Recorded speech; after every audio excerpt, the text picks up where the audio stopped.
Welcome to the Cookbook, where we invite guests on to share the ingredients of what has helped make them the successes that they are. All of it, the good, the not so good.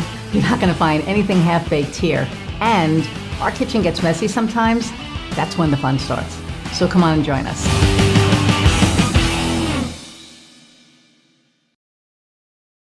Okay, so hey, there are times when we all could use a little extra help and support in our lives. Whether there's something you're struggling with or just seeking connection with other people who understand what it's like to be in your situation, Inovia Behavioral Health can help. Inovia is a subscription-based organization that provides unlimited access to a wide variety of educational, experiential, and therapeutic support groups that are led by live expert facilitators. Now, you can get 20% off your membership with the discount code Cookbook20 when you subscribe. Check it out today at inoviabh.com. Inovia, feel better.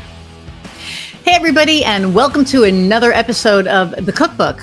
I'm your host, Iris Goldfeder, and today I'm thrilled with my guest. Frank Demming and I met a few months ago, and we've become friends, and we found a lot of symbiosis in our businesses. And we have our friend Fabienne Raphael, who introduced us to thank. And so I'm going to read Frank's bio and bring him on. He's a pretty awesome guy. Okay, so Frank Demming owns and operates a lead generation digital marketing agency called Local Business Marketing Solutions. He started out by helping local professional services, attorneys, dentists, med spas, but he kind of pivoted to helping attorneys, and we'll get into that further. Prior to starting his business, Frank worked as a senior IT project manager for a high-profile government contractor. After getting burned out from working 70 to 80 hours per week in a high-demand job, he decided to use his technical skills differently and started his own business in 2007.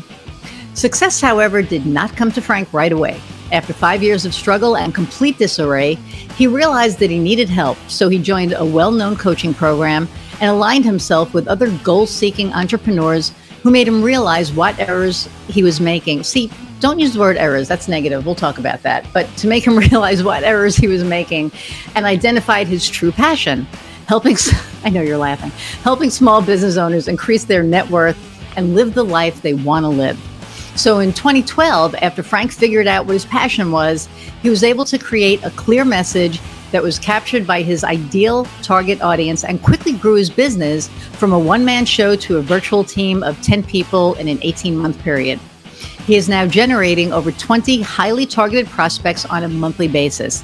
He has now turned his focus into helping scores of small law firms with very little digital footprint into achieving exponential growth within a 12-month period. They are consistently seeing over 25% growth in revenue within 6 to 12 months since working with him. Wow. So without further ado, let's meet Frank. Thanks a lot. Thanks, Iris. Love it. I know you're laughing when he made the errors. My goal this year is to do nothing but positive marketing, right? So taking all the bad word stuff out. So amen to that. Yes, sir. So I love your story. I love a lot of people that I've spoken to did start their business because of burnout, because they were just corporate, kind of eat you up and spit you out. But what's the old adage? We'd rather work 100 hours for ourselves than, 40, 80 hours, whatever, for somebody else. So yeah. I ended up working even more hours. So right. Well, but we all do, right? Because at the end of the day, we don't mind because it's for us. We're helping us get rich and get to that next level, not somebody else. Right. Exactly. So yeah. So let's talk about you. Let's talk about who your target is, who you're helping. I know it's the small law firm. So how did that love happen? How did you come to that? With the law firms? Good question. The funny thing is, prior to that, I used to help, small businesses. I used to, med spas, HVAC companies, you name it. But I took the coaching program that I was talking to you guys about, that you mentioned in my intro there. They told me something that I did not believe. They told me No, you gotta pick a niche and just go with it. Pick a, pick one particular vertical and just go with that. And I found that so limiting, Iris. I was like, no, it can't be. What do you mean? that doesn't matter. That doesn't make sense. So I didn't listen. Long story short, I didn't listen to them. And after 3 years of having the same thing over and over again, although I was getting better success, I said, you know what? Let me listen to these guys. I mean, I paid them a lot of money to show me these things. Might as well listen to them, right? And I started listening to them, and I selected attorneys for a couple of reasons. Number one, attorneys. I looked at all of the people I was working with, and there wasn't one attorney at the time that left. Number two, attorneys get it. They get, hey, you gotta spend money to make money. Right. And number three, attorneys understand that if they want to level up, they're going to come to you for advice on leveling up. And the other people, the other niches, unfortunately, that wasn't happening. So I just selected them. Interesting. And, it's not all small business owners. I think some don't get it, right? Some, we're sitting here, banging our head against the wall, telling them why marketing is important. And, I'm to the point now that if you don't understand why marketing is important, then I can't help you. I mean, I'm not, and some people would argue with me, it's not my job to convince you to do what you should do. Yeah. It's not. My job is to help you grow your business. And if you don't think that there's value in what I do, nothing I say is going to make you do it. And marketing is mostly intangible. I mean, you can show ROI for certain things, but not for everything.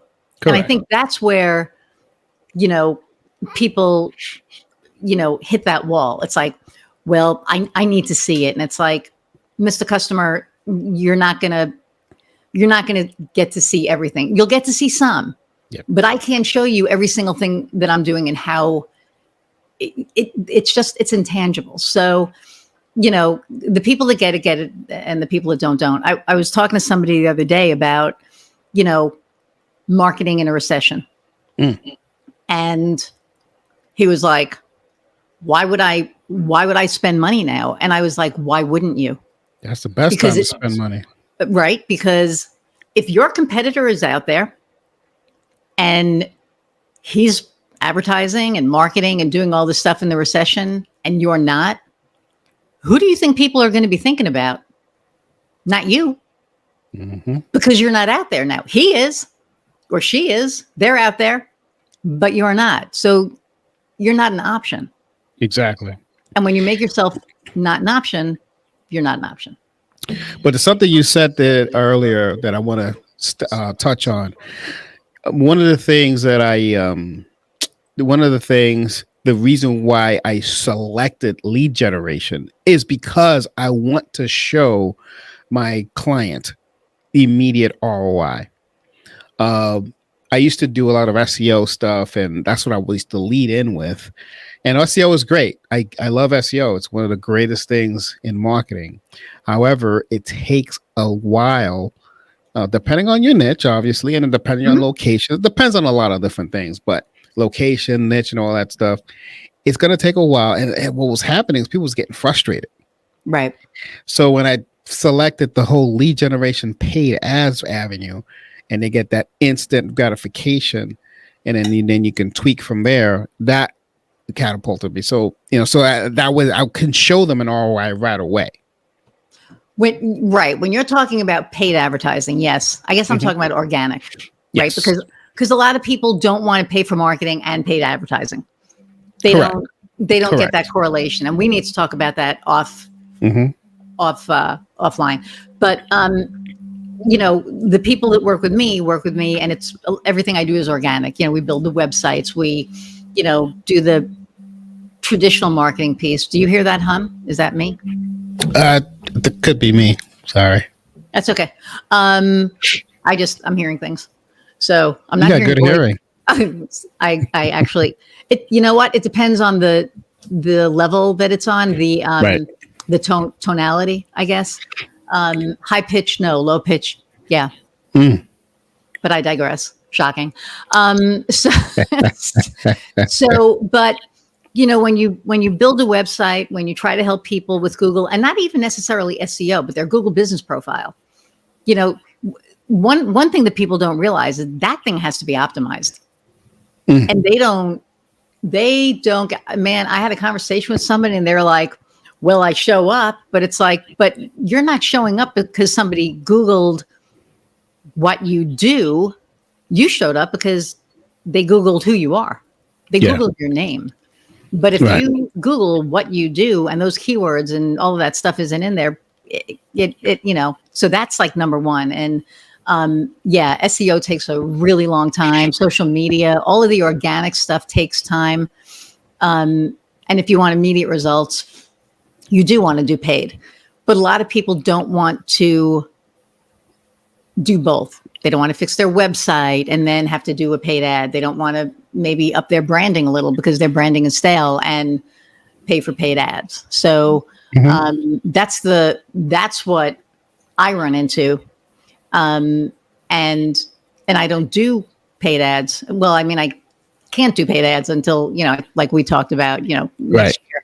But even if I could, people, they're just really hesitant about just spending money. And it's like, you have to spend money to make money. I don't care. We have to spend money to make money. I mean, Exactly.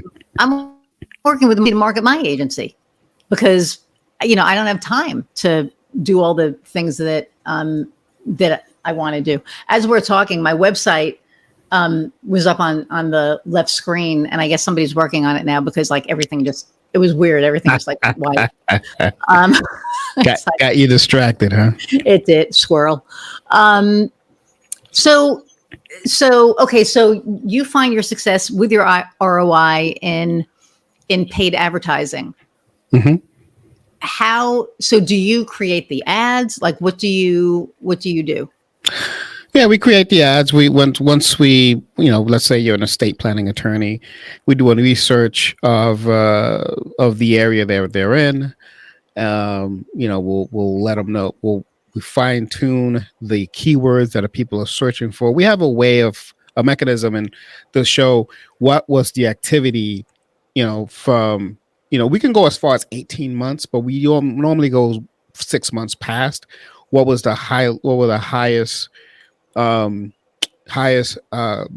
clicked keywords in that area for that search term or several search terms. We try to pick around anywhere between 10 and 15 search terms for them, and then we create the ads for them. If there's an ad creative that we have to do for display ads, we create that as well. The landing page, we don't send anyone to websites, we send people to landing pages, and voila, and we're ready to rock and roll. The setup usually takes about 10 business days, I should say. Okay. So for you lawyers out there listening to this, well, no, I mean, and that's another thing that people don't realize is when you are marketing for something specific, you need a landing page. Yep. For whatever it is that you're, and I ran across that as well, where, we were creating a website for somebody and they were like, well, I want to sell this. I said, well, we need to create a landing page for you. Why? I have my website. You have your website, but you have this offer and you want to direct them to the offer. So you need to, I think that may be one of the hardest parts is really trying to just like explain why they should be doing this. And people work with me because I explain things in layman's terms. I don't get technical. I don't get, I don't talk any of the CMO and CRM and blah, blah, blah, blah, blah. I break everything down and, and they love it. And that's a lot of times why people work with me. I actually had one woman, which was really funny, last month or in November.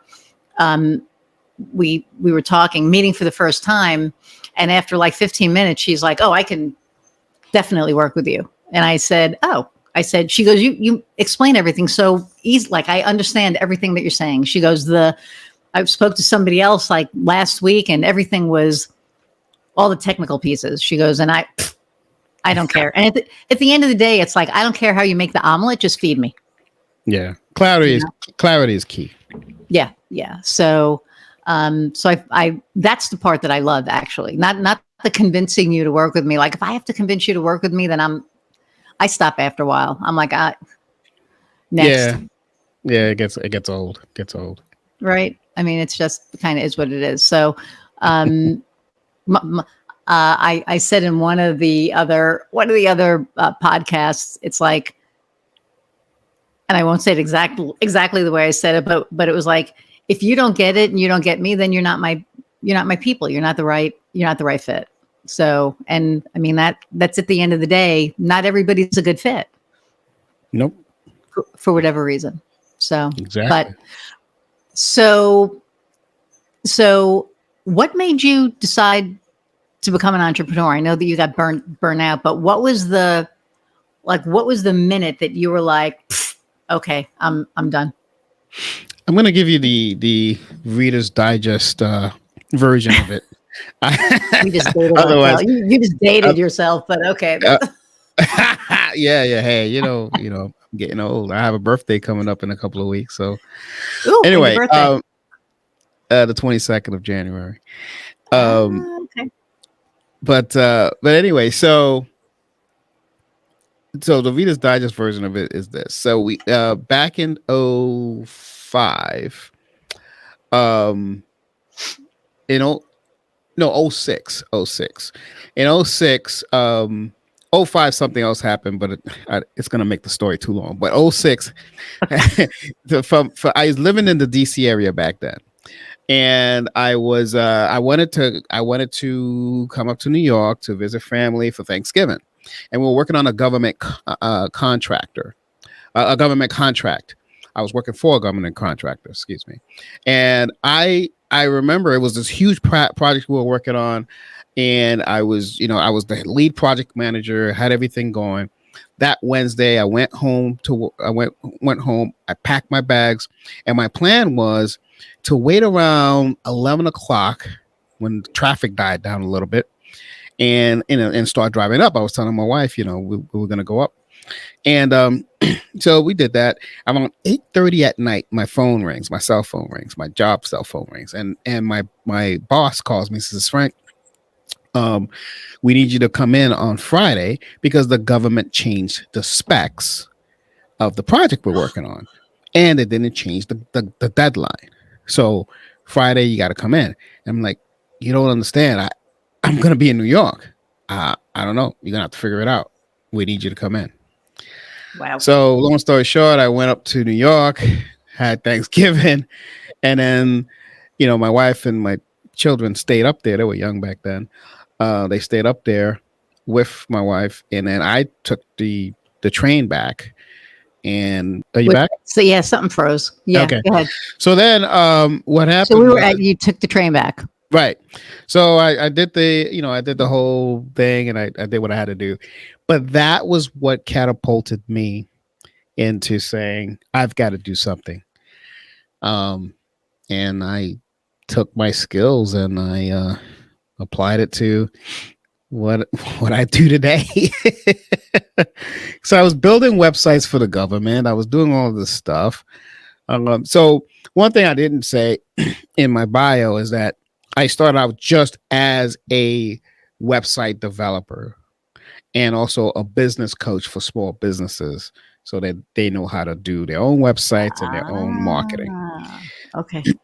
So that's that. But anyway, that's what, to answer your question, that is what maybe that incident, along with something that happened in 2005 as well, is what I was like, you know what, I've had enough. It's done. Time. Yeah. And I didn't want to look for another job. You know what I mean? Right. Well, and I think, I was on a podcast earlier today, and it's like we're unemployable. I Yes, mean, we are. right? I mean, we're not going to work for anybody again. Like we couldn't. Yeah, I think when you get to the point of entrepreneurship, you're done. You're just, if you're in the game long enough, you're done. Because yeah, I know a couple of people that have been in the game, 2 years, 3 years, and they go back to corporate. yeah. But then they're not real entrepreneurs, because I think Right. you either have that spirit where you're going to see it until you're dead, or or you just go back. I had a about a 6-month period where I was thinking about it. I was like, man, this is just, I need that steady money. I need the, whatever, blah, blah, blah. And then I started thinking about working for somebody again. And all of the lack of freedom, all of the rules, all that weren't mine, all of the, control. And it was like, no, I'll suck it up. I'll make it through. And, here I am. But I mean, it's hard. It's not, a lot of people are like, oh yeah, I'm going to become an entrepreneur. Yeah, And they can do it, but you gotta have grit. You gotta have. yes, you need, what is it, moxie? You need grit, Moxie. moxie. Yeah. You need tenacity, man. You need tenacity, because it is, it's So what advice do you have for somebody who's thinking about becoming an entrepreneur? That's a great question. I'm going to tell them what I was told. That it didn't seem like great advice the time I was told this, but I now know that is the best advice I could ever have received. You got to get comfortable with being uncomfortable. Yep. I was told that in 2009, and I blew it off like everything else. But it was the greatest thing anyone could have ever told me back then. Because It's true. I used to think, so I'll give you a story as to why it was true. I used to think, oh, well, you gotta hire me because I'm this, I'm that, I'm, whatever. And I was also very introverted. I'm still a little bit introverted.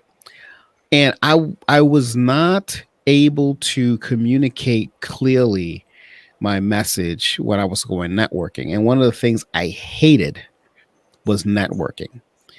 To this day, I still do not like it. But getting back to the statement, get comfortable being uncomfortable, I had to get comfortable networking.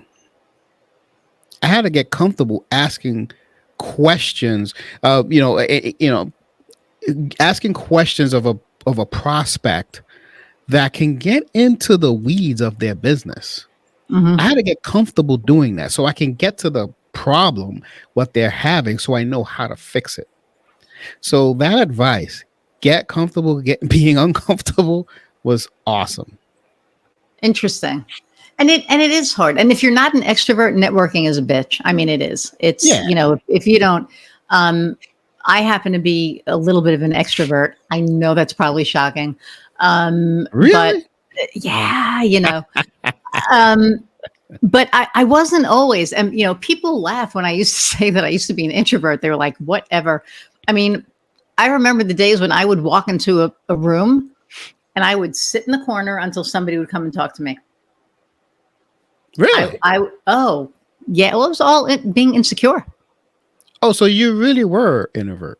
Oh, I really was. Oh, I thought you were joking. Okay. No. I mean, I was really, no, like, 100% true story. I was really, really introverted. I was insecure. And I didn't know if I belonged in that room. Interesting. So I would sit in the corner And then somebody would come and talk to me. Now, when somebody would come and talk to me, then I would open up, but I wouldn't be comfortable enough to walk up to somebody and, now I walk in a room and it's like, hey, I'm Iris. How you doing? What do you do? I don't hand anybody a business card anymore, though. I think that's kind of tacky. If somebody asks me for a card, I actually have a thing called, I don't have my wallet on me, but it's called an OVU. Yeah. And it has a, Awesome. Yeah. do you know what I'm talking about? It's got like the little, it's a plastic card. I can't tell you how many people try to take it. It's like, no, you can't have that. That's, you can take a picture of the QR code and it'll go to my page. Give me my card back. Which is like another story. But back in the day, you used to have like 300 cards with you and you'd walk into a room and you'd hand your card out to, everybody. It was what it was. Now, and especially since COVID and especially since everything is now virtual, right? Networking is completely different. Yeah. It's a introduction on LinkedIn, Fabienne, hey, Frank and Iris, you guys should talk. Yeah. Yeah. And then we get on a call and, a few months later, we're on a podcast. A few months later, we're on a podcast. But 10 minutes in, we knew that we were going to be talking, like that this wasn't going to be the first time we talked. Correct. So, and that's all it takes now. 10 minutes, 15-minute phone call. And do you and that person click? Are you and that person going to partner on something or collaborate or work together or whatever? Are you and that person going to become friends? Yeah. It's a different world now. And networking is, I think it's changed a bunch. I was on a call with the dames and it was this huge, I don't know, there were like 50 people on there. And I'm like, how in the hell are we going to connect with 50 people? And next thing I know, I'm in this like breakout room. I'm like, oh, okay. So I'm in a room with like 4 other people and we have 15 minutes to kind of go through what we do and kind of give each other however many minutes.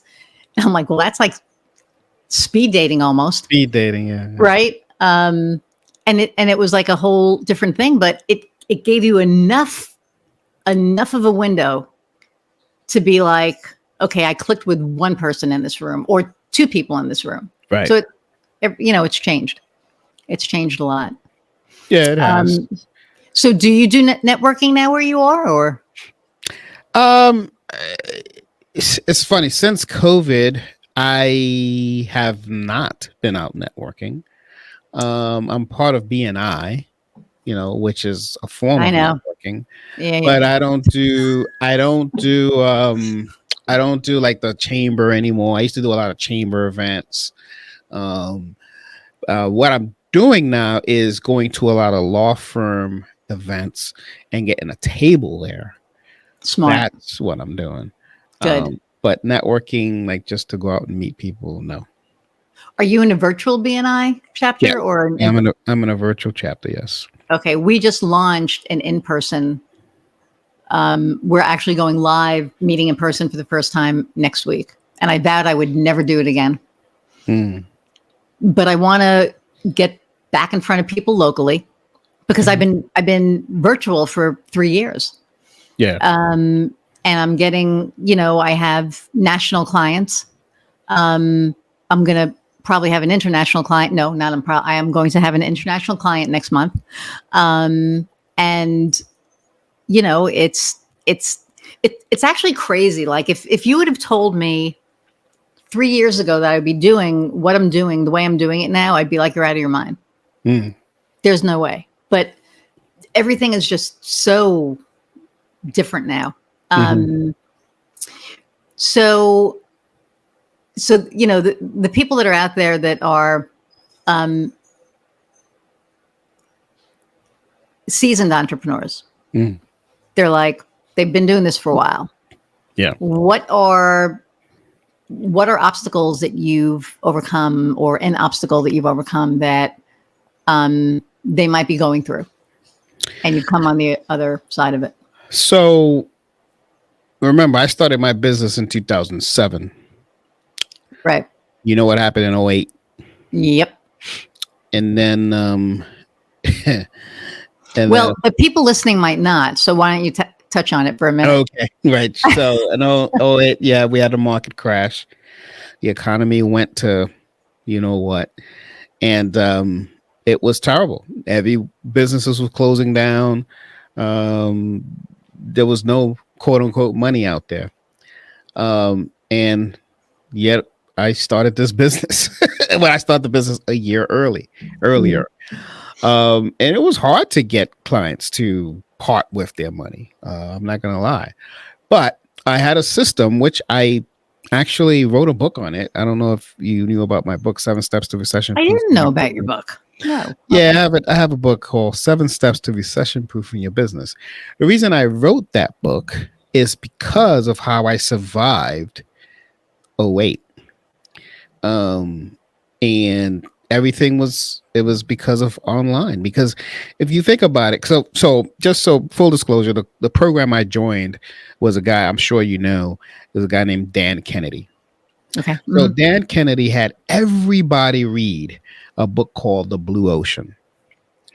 And it talks a lot about recessions, and it talks a lot about, getting it, marketing to the affluent. In other words, it doesn't mean that just because they have a lot, you could be a startup and be affluent, right? It doesn't matter, because by the time the recession impacts them, it'll be over. So, Yeah.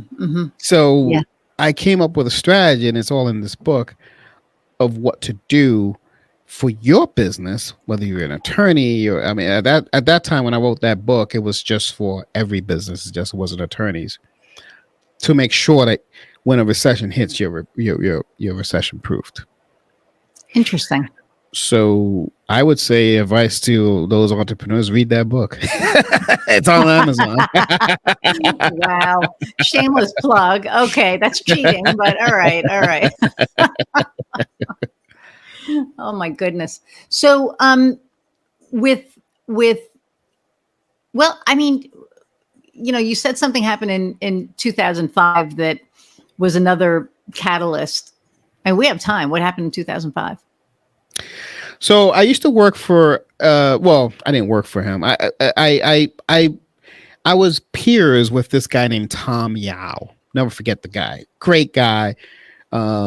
Very hardworking. No one worked harder than Tom Yao. This guy lived and breathed this company.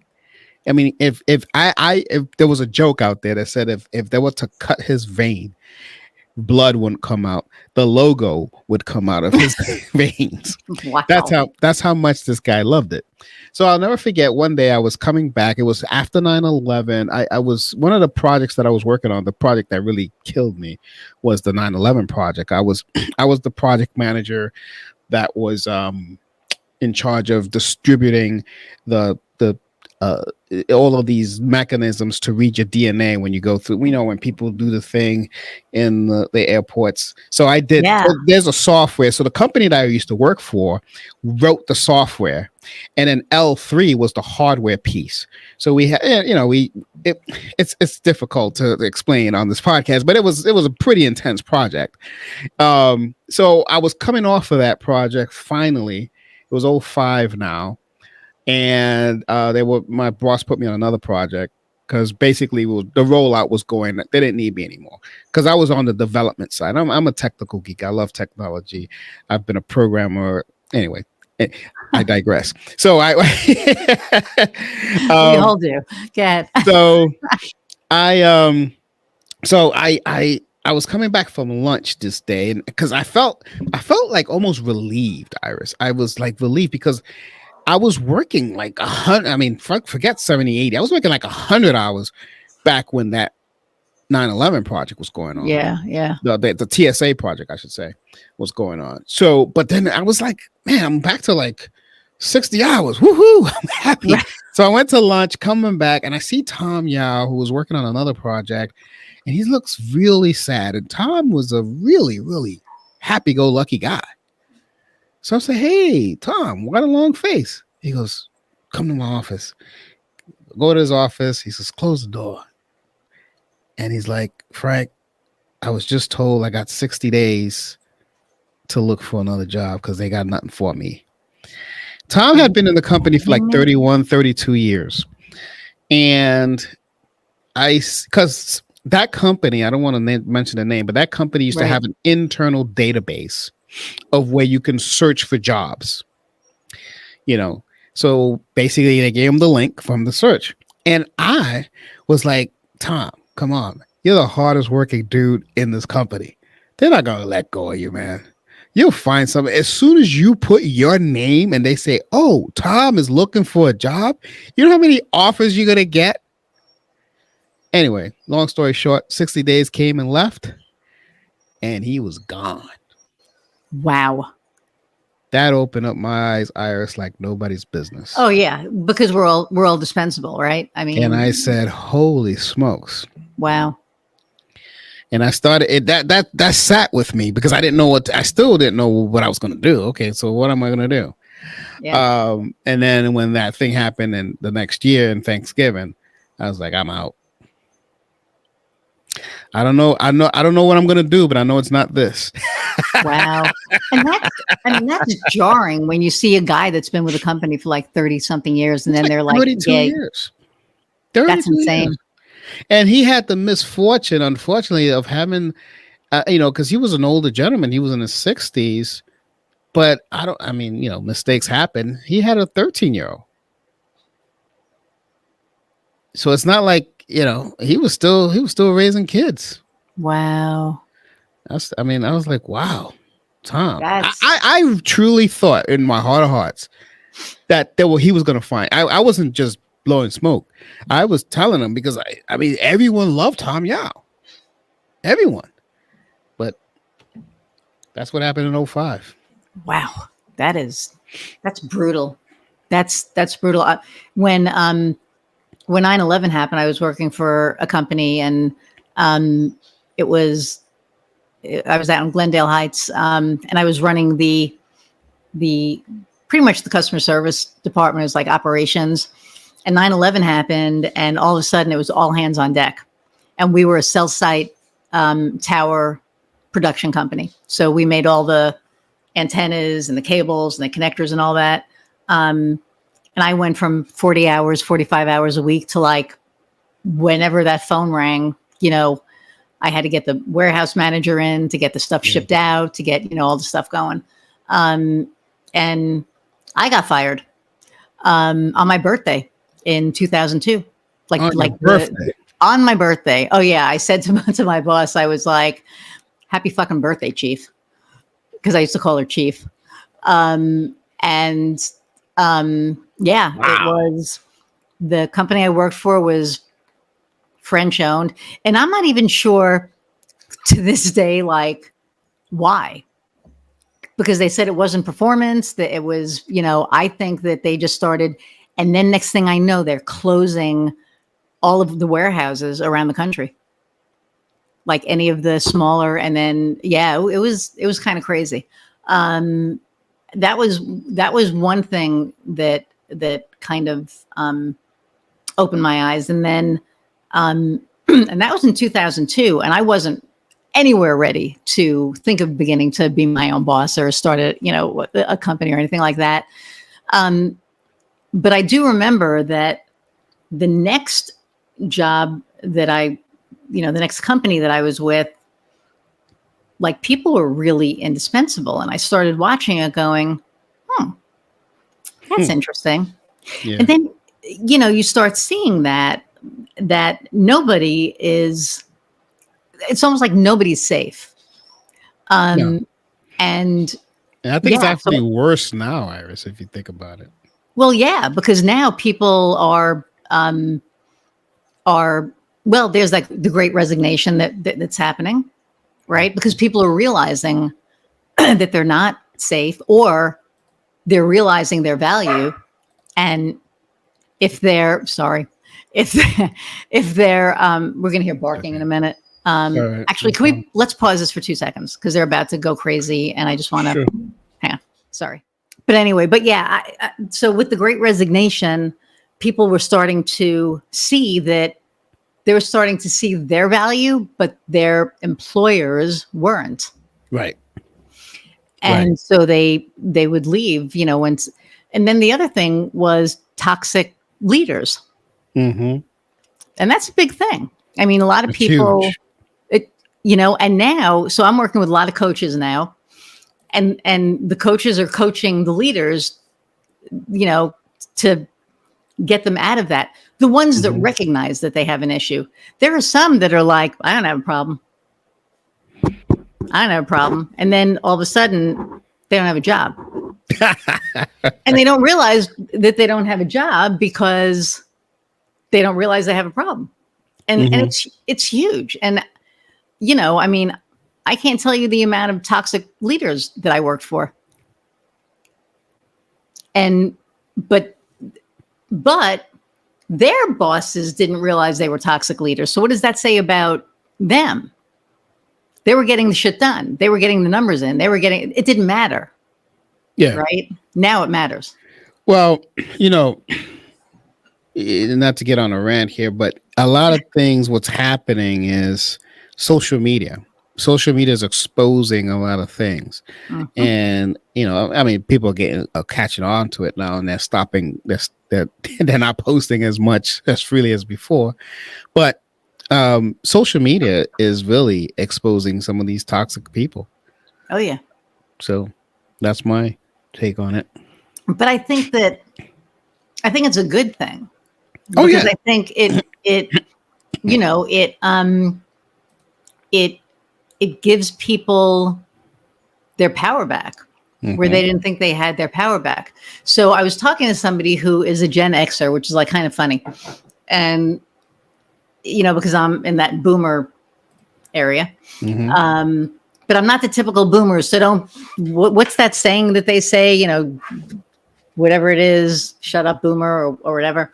No, you're not the typical boomer. I'm not the typical boomer, but the Gen Xer was like, oh, if I was in a toxic situation, I got out. I made sure I found another job and then I quit. And the boomer generation, we didn't quit. We stayed because that's what you were taught to do. You don't leave. You don't, you stay until, you die. And when I started seeing that personally, it was like, why would people stay in situations like that? Like, why am I staying in this situation? Well, okay, I need the money. Those are hard questions, right, to ask, right? Right. Well, I need the money. I have to contribute. I have to bring money in. I have to this, that, and the other. And then I got fired and I started this. And when I started this in the beginning, it was crazy. It was like the first 6 months were like amazing. And then I had to have shoulder surgery and my pipeline went, gone. Because I was down for really about 6 weeks. And those 6 weeks, I mean, for the first 4 weeks, I was out of my mind on whatever drug I was on, for my pain. So I wasn't really doing business. And I mean, it was what it was. But what I started seeing, and, I'm doing this 9 years now in this business. What I've been seeing is the clientele is changing. So the clients are changing. I've as a person changed. Right. So I'm definitely making sure that my clientele changes. But there were things that I saw that I would put up with that there's no way in hell that I would put up now. And then I look at it and I'm like, why did I, put up with that? And then what I was charging for a website, what I was charging for my services, it was like, the hell was I thinking? Well, it's growing pains. Well, yeah, absolutely. And now it's a whole nother story. I mean, quality product, quality, everything. And it changes things. So what, and I know the answer to this, and I think probably everybody listening at this point, but what's your differentiator? What makes you different than, like why would somebody choose to work with you as somebody else who works with lawyers? Look at that smile that I have. It's the beaming personality. That's what it is. No, I love that question, by the way. I really feel that my differentiator is the fact that I won't take on someone that I don't know I can help. Like I give you an example. This just happened on the 3rd of January. Guy, we've been going, we were playing phone tag all through December, right? And then finally we get on the phone on the 3rd of January. Happy New Year, yada, yada, yada. I got the small talk out of the way.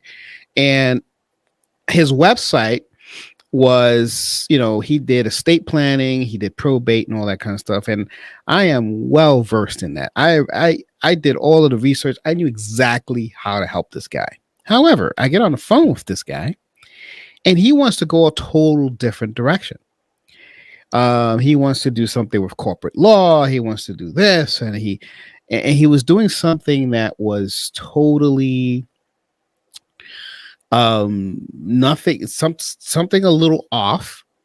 Maybe it will be a great idea in the future, but it wasn't something. And I trust me, I wanted the project, but it wasn't something that I felt comfortable telling him. Yeah, we you're gonna have success.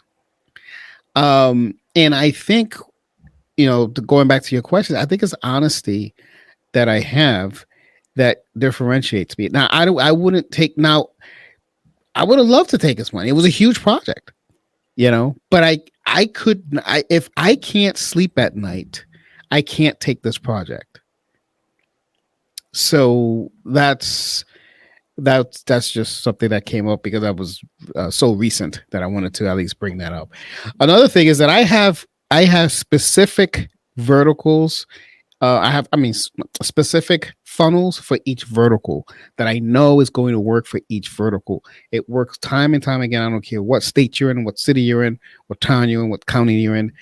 If you are in any of these verticals, and I'm gonna list them right now: estate planning, family law, personal injury, bankruptcy, and immigration law, you're set with Frank Demming because I already have that. Now, if you're in one of those other law, if you do like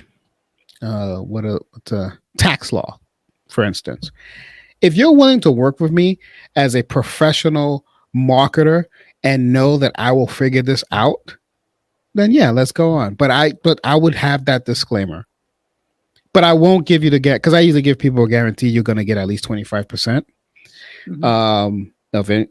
I won't give you the guarantee because I have not worked with that niche. I said I can try it as much as I can. I won't give you the guarantee, but if you trust me as telling you the truth, then let's rock on, and then I'll create the funnel at that time. Guess what? You have another funnel. Guess what? That's how I created the other funnels. I mean, you got to start somewhere, right? Yeah. I mean, that's, I think that's awesome. I love that. And honesty it's so funny because some people don't want you to be honest with them. It kills me. That's one of my differentiators is that I'm going to tell you what you need to hear. If you don't like it, I'm sorry. But if I don't tell you what you need to hear and I don't point you in that right direction, then I'm remiss and I'm not sleeping at night. Yeah. And it's not fair. It's not fair to you. If it's not fun not to sleep. No, it's not fun not to sleep. But, I had a client, I guess like around, I say had because, and it was like I think it was in June, and he needed help with, marketing and a couple of other things. And,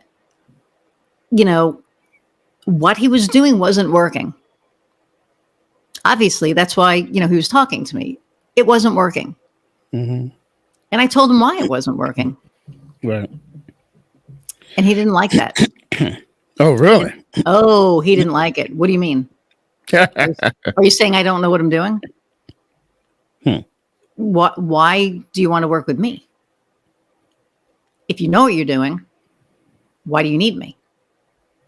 Well, it's not that I don't know what I'm doing. It's that you probably know better. What? What?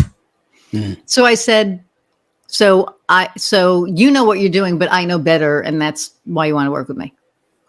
Well, yeah, you pointed this, and this out. And I said, well, I pointed X, Y, and Z out because that's what you're doing now that's not working, and you need to fix that. And again, so you're basically telling me that, what I'm doing is wrong, and I don't know what I'm doing. And at that point, I'm just like, I didn't want to have this conversation anymore, and I was like, you know what? Yeah, you're not doing it the right way. And if you want to continue to do it the wrong way, then I'm not your person, because I'm not going to do it the wrong way, Right. And that was the end of that. But it amazes me how people just don't. I don't know. They don't want to hear the truth. What was that? A Few Good Men. You can't handle the You truth. can't handle I mean, it. Yeah, that's yeah. kind of where it goes. And I'm like, okay. So if you want somebody who's not going to be honest, don't work with me, Right. because Right. I'm gonna tell you what to do, and I'm gonna tell you if I can help you or not as well. I'm like you in that Yeah. vein. I can totally help you, or there's no way Yeah. I can Yeah. refer you to somebody who can help you, but I can't. Yeah. Yeah. There's a lot of one thing I've noticed, and it started from November of last year. There are a lot of attorneys starting their own firms. A lot. I'm getting that a lot. Like, for instance, that guy was in a fairly large firm, and he was leaving, and he was going to start this obscure thing. But I've gotten others who, yeah, I know my website says this, but here's what I want to do. Because I meet them on LinkedIn. They find, because I do a lot of marketing on LinkedIn. I do, so they find me, and then when I meet them, it's not what I thought, So it's weird. It's since I should say October. Since October, I've been seeing that Really? quite often. Yeah. I wonder why. I wonder. I guess corporate burnout too, man. That lawyers are just like us, Yeah. Except they have they probably do a lot more reading than we've ever done. So, 100%. I mean, so your ideal client is a small business law firm. Yeah. The sweet spot for me is that, that 2, 3, up to 5 man, like a law firm. What I mean by the law, the partners, like, how you have the, Demming, Goldfeather, Mahoney, and so, right? When it's like, if you have some, I work with some sole practitioners, but they're not all of them have the budget. But usually the small one. Now those huge conglomerate $100 million firms, no, I don't have one that, I may do some consulting services for them, Right. or if I'm lucky enough to get a website, I can do that. But in terms of marketing, no. Okay. So for all of you lawyers out there, small, Demming, Goldfeather, Mahoney firms. That's gonna be the name of our whatever we end up doing. Yeah, that's hilarious. Yeah. Yeah. So, thank you, number one, for being here. This has been, I think, a long time in the making. Well, thank you for having me. Actually, no, absolutely. This was fun, and it's so funny because I had Sam Leibowitz on yesterday, and he runs Talk Radio New York City, and then I had Scott on, and then Kofi and I have to do like a a little debrief. We're going to do like a podcast where it's kind of, us talking about our guests and how this last year, went and everything. Right. But everyone's like, you never have men on. And it's not for any reason other than I didn't meet any that, that I click with, or that, I thought would be a good fit, because, not everyone's a good fit, but, so I'm not a man hater.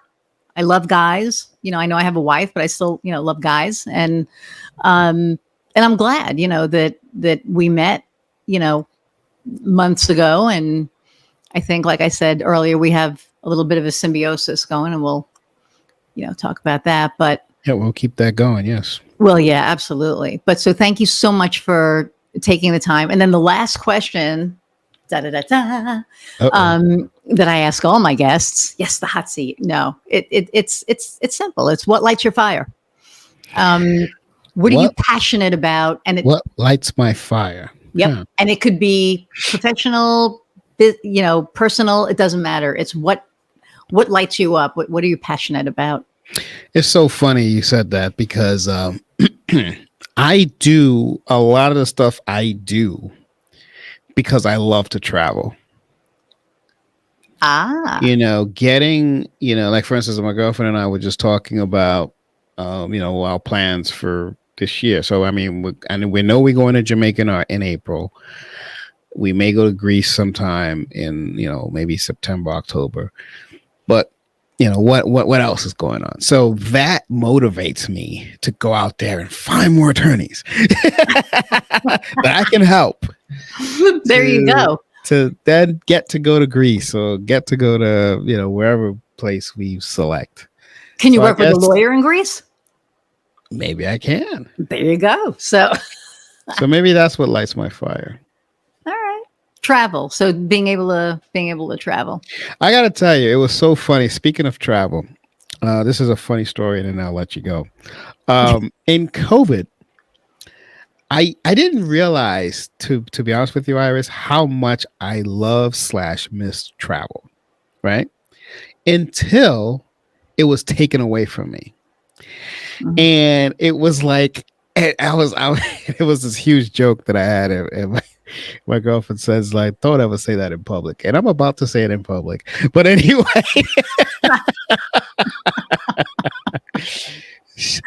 I now understand a drug addict or a crackhead that needs a fix, because it was as if when it was taken away from me, and I can no longer travel. And then when they put it on, with restrictions, you had to have a mask, you had to do all this stuff. I was like, I was on my internet, and, well, where can we go? And we can go. Oh, look how cheap it is. Oh my God. And I was like, I now understand the drug addiction. Yeah. And it was cheap. Oh yeah. We went to Florida, Iris. $88 each round trip from Newark, New Jersey down to Fort Lauderdale. It cost us $88. Huh. We were one of the first people on a plane when they start, when they lifted all the stuff. I was like, oh my God, I didn't realize how much I love travel. I was doing it like arbitrarily, and I was just, hey, let's go here. Yeah, let's do this. Let's do that. But when it was taken away is when I realized I have an addiction. So that's what lights my fire, is travel. Okay. Cool. Well, don't say it's not necessarily an addiction. It's a love. I just making fun of it. I know. You're funny.